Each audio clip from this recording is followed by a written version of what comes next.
죽음에서 살려주신 절대신 하나님. 제1부 유년시절에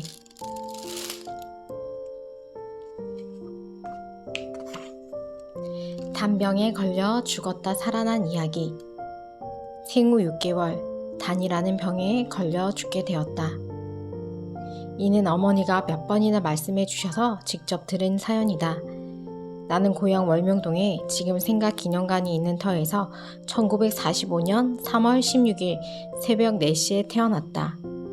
태어난 지 6개월쯤 됐을 때 단이라는 병이 와서 온몸이 퉁퉁 붓고 그 붓기가 빠지지 않아 점점 죽어갔다. 결국 젖도 못 먹고 숨도 제대로 못 쉬다가 생후 6개월 만에 어느 날 해가 지고 어두워졌을 때 죽게 되었다. 어머니는 아기 묻을 장소를 봐놓고 들어왔다. 어머니는 아기가 혹시 죽게 되면 밤에 아무도 모르게 갖다 묻으려고 계획하고 묻을 수 있는 장소를 찾으러 초저녁에 집 근처를 돌아다녔다. 지금의 잔디광장 쪽으로 올라가다 보면 우측 골짝, 생가 뒷동산 골짝이 있다. 그 작은 골짝 중간쯤에 묻으려고 한 장소를 봐놓고 어머니는 다시 내려왔다. 당신은 할아버지와 할머니 그리고 큰아버지와 큰어머니까지 한 초가집에서 같이 살 때였다. 모두 아이가 죽은 줄을 알았지만 그래도 갖다 묻는 것은 식구들이 모두 잠잘 때 하려고 한 것이다. 죽은 아기를 묻을 때는 항아리에 아기를 넣고 뚜껑을 덮은 후 땅을 2m쯤 파서 묻는다. 그래서 집으로 돌아온 어머니는 아기가 들어갈 적당한 항아리를 고에다 놓았다. 식구들 모두 잠자는 틈을 타서 아무도 안 볼 때 죽은 아이를 항아리에 넣고 뚜껑을 덮은 후 머리에 이고 가서 미리 봐놓은 장소에 묻으려고 계획한 것이다. 아기를 묻기 전에 어머니는 마지막으로 얼굴 한 번 더 보려고 혼이불을 젖혔다. 집으로 돌아온 어머니는 아기를 품에서 놓을 수가 없어 계속 끌어안고 울고 있었다. 저녁 무렵에 외할머니가 오셨다. 아기를 안고 있는 어머니를 보고 외할머니는 죽은 아이를 왜 이렇게 안고 있냐 하시며 할 만큼 했으니 이제 그만 보내주어라 하셨다. 어머니는 흐느끼면서 내 자식을 어찌 내 손으로 묻겠어요 하며 아기를 꼭 안은 채 항아리 옆에서 눈물만 흘리고 있었다. 외할머니는 차마 뭐라고 더 이상 말을 못하시고 지켜만 보시다가 밤 9시가 넘어 아기를 덮어둔 혼이불을 그대로 싸서 항아리에 넣으셨다. 어머니는 그 항아리를 끌어안고 한참을 울었다.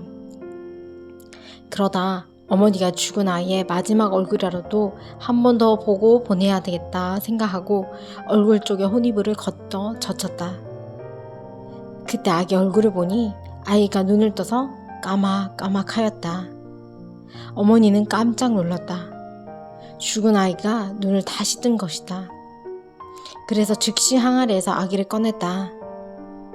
아직 눈은 안 죽었구나. 몸은 차가운데 눈만 살았네. 너도 마지막으로 가면서 어미를 보려고 가려고 눈을 떴구나 했다. 이미 아기 온몸이 얼음장이 되었기 때문에 어머니도 아기가 살아날 것을 포기했던 것이다. 다만 마지막으로 가면서 어미 눈을 보고 가려고 잠깐 눈만 살아서 떴다고 생각했다.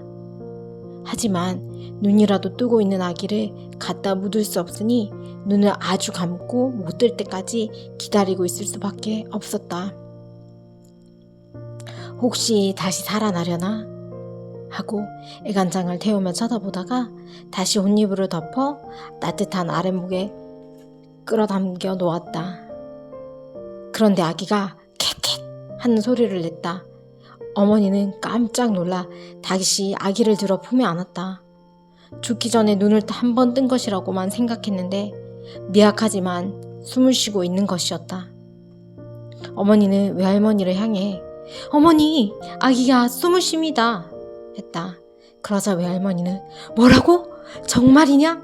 내 정성이 죽은 아이를 살렸나 보다 하시면서 어미 품에 안긴 아기를 보고 기쁨을 감추지 못했다. 어머니는 아기를 따뜻한 아래목에 눕혀놓고 옆에서 더 상황을 지켜보려고 밤새도록 눈으로 앉아 있었다. 수시로 혼입으로 열어보고 쳐다보니 아이 얼굴에 점점 화색이 돌고 몸도 조금씩 움직이기 시작했다.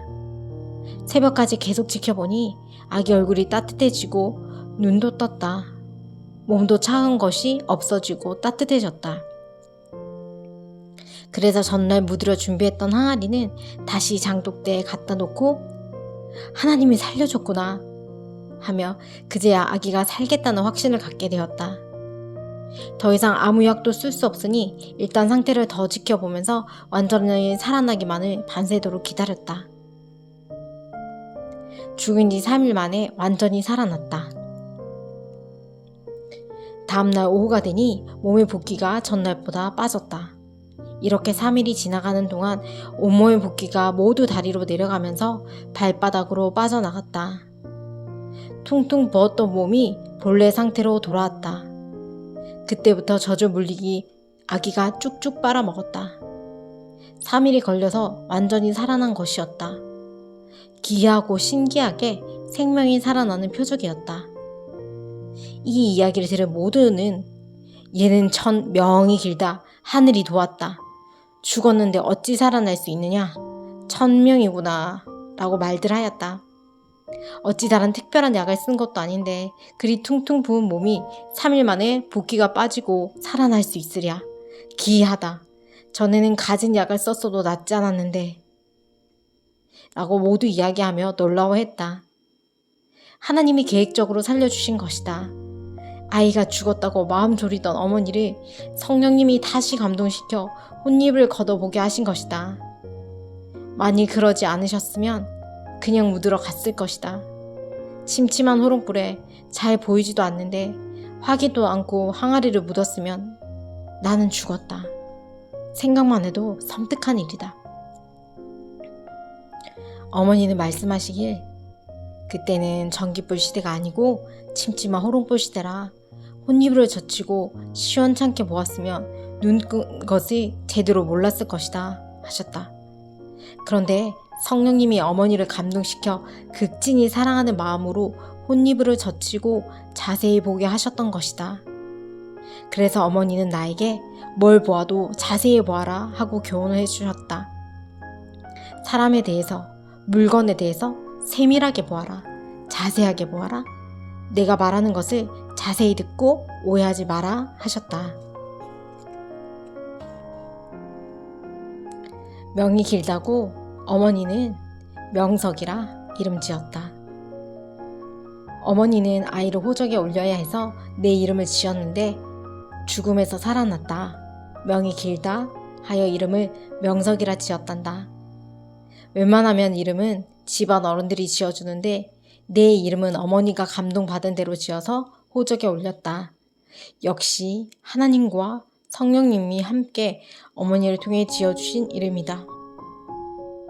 나는 그 후로 무병하게 자랐다고 한다.